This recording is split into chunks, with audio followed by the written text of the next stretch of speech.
Presidente ng Pilipinas, napakaraming sekretary, napakaraming undersecretary, napakaraming assistant secretary, at napakaraming general sa Armed Forces at sa PNP. Maliban pa sa napakaraming opisyal galing PMA at PNPA, ikaw na walang ranggo sa AFP at PNP, ikaw ang inutusan for counterintelligence. Sometime in 2018, I was formally assigned by President Duterte to work for the Presidential Security Group.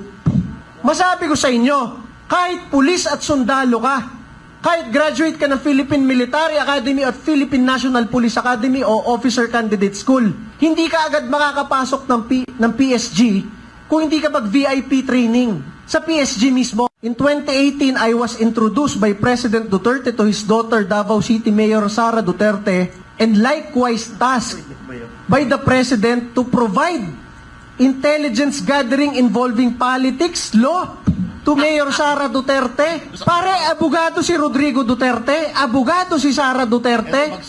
Napakaraming abogadong nakapaligid sa kanila. Ikaw ang inutusan mag-provide ng legal advice kay Sara Duterte. Alam mo talaga sinungaling eh. When Mayor Sara Duterte won as Vice President, I was tasked to form the Vice Presidential Security and Protection Group. Walang ya.